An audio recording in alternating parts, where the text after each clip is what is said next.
You can hear the zip of a tent. Maybe someone's had enough stories or finished the potjies.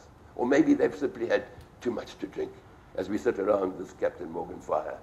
So we better not spend too much time in stories. But just think of it. There was Livingstone.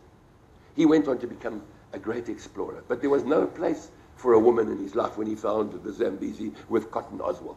What about the kids and the woman? Oh, no time for exploration, for family. And that's where I think we're so lucky. For me, to be able to adventure with my son Ross and with my Shorzy and with teams of great friends is a real, real privilege. And you as parents know that. And now more lately, a little grandson called Tristan, who dances like Johnny Clegg here, like this, loves it. The other night, I was sitting with him in the Nubian desert, in the middle of nowhere on the 1,000-kilometer GPS line to Port Sudan, following the outside edge of Africa. Little black sitting next to me like that. And some guys came out of the desert, had hairstyles up like this, long white robes, huge curved swords. They didn't know how to spell tourist. On their camels, they walked right through camp. And little Tristan tapped me on the knee. He said, "Hey, Pops, woolly heads."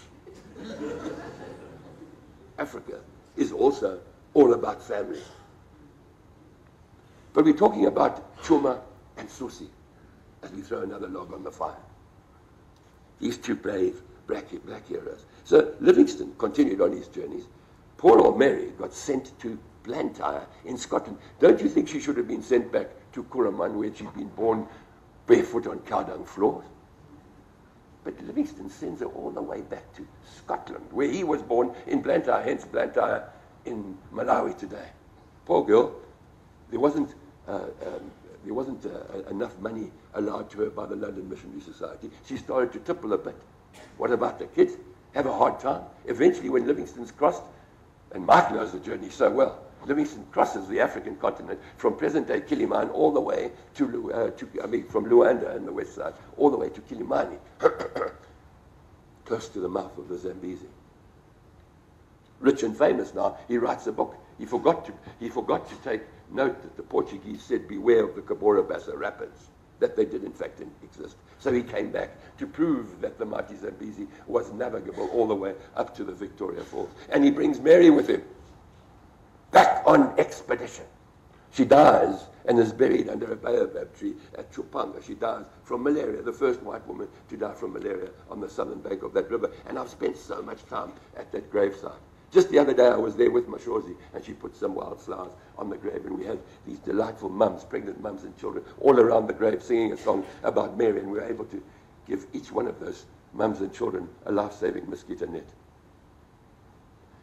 When Livingstone was traveling up through Malawi, present-day Malawi, he met these two guys, Chuma and Susi, and the story is winding to an end now. He met these two guys, Chuma and Susi. They were youngsters, 12, 14 years old. And he saved them from slavery. And they traveled with him. Livingstone was shocking with his fellow Europeans. As you know, he court-martialed the great artist Thomas Baines for fraternizing with the Portuguese and, by God, drinking with the natives. I mean, can you imagine this dude? He's traveling on the boat up the Zambezi, an old chugga, which he called a coffee grinder, and he's sending memos to his crew. You can walk 20 meters. But he was a friend of the African, and we can't get away from that. And as we sit around this Kalahari fire, let's finish the story about Chuma and Susi. Imagine now Livingstone has been traveling for about 12, 15 years with these guys.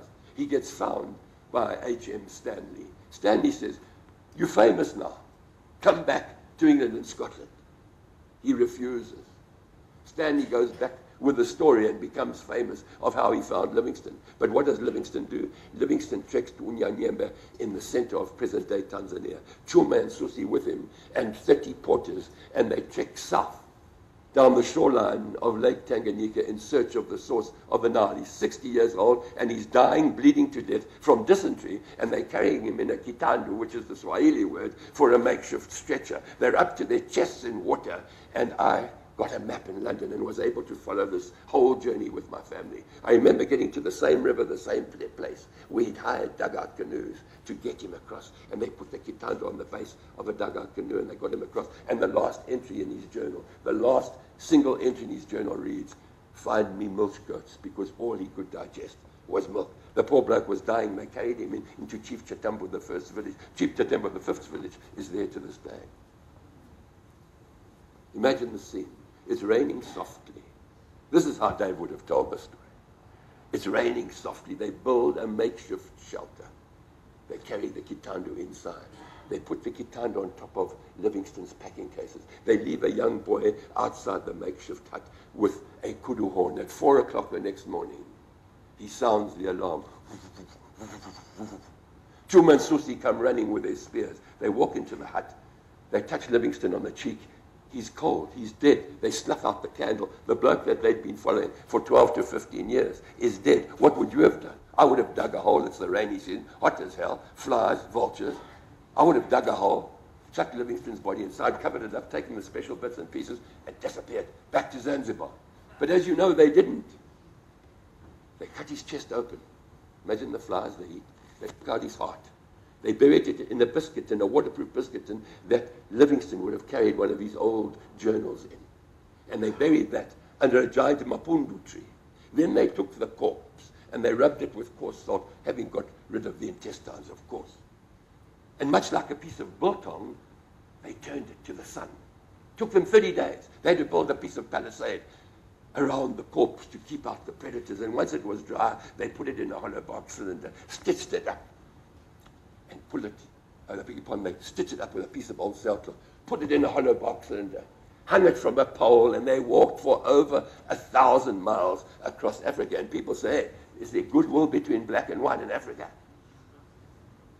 1,000 miles, 10 of them died en route to Tabora. And there, when they got there, they found a British expedition in support of Livingstone.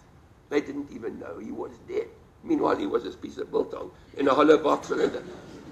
You know, they said to Chuma and Susi, I say, by Jove, dig a hole, chuck the body, and we'll send a report to the British. It was Victorian time in Africa. But these two black dudes, they stuck to their guns. It's a great story, Bush.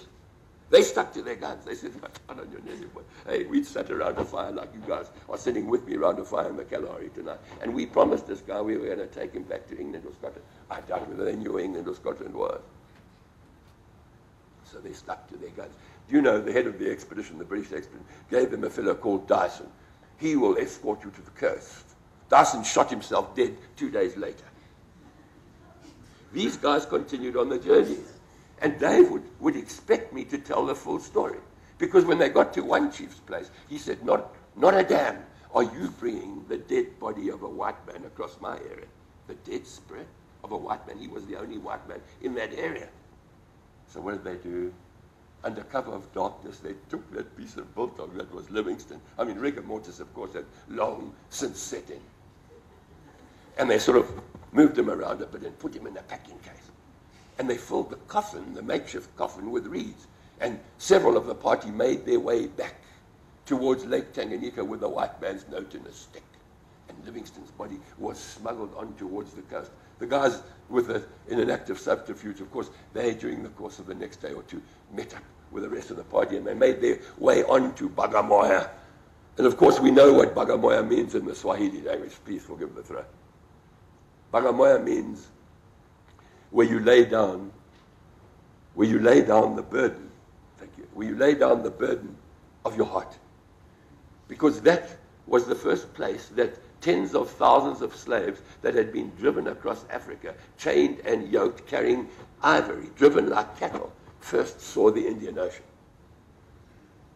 Recent research seems to indicate that there were some 16 million souls that were sent off from the East African coast alone. And when they put Livingstone's body down, when they put his body down at the mouth of the very first Christian church